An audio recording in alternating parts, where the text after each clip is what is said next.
Medaram మహాజాతరకు RTC సిద్ధమైంది. తెలంగాణ వ్యాప్తంగా 4000 బస్సులు నడిపిస్తోంది. మేడారంలోని తాత్కాలిక బస్టాండ్ను 50 ఎకరాల్లో సిద్ధం చేసింది. 50 క్యూలైన్ల ద్వారా కౌంటర్లు రెడీ చేసింది.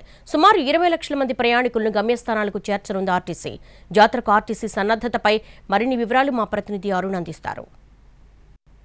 మేడారం జాతరకి వచ్చేటువంటి ప్రయాణికుల కోసం ఆర్టీసీ భారీ ఏర్పాట్లు చేసింది. సుమారుగా 4000 బస్సులను నడపడం కోసం ఈసారి రాష్ట్ర వ్యాప్తంగా మేడారానికి తరలించడం కోసం ఏర్పాట్లు జరిగింది.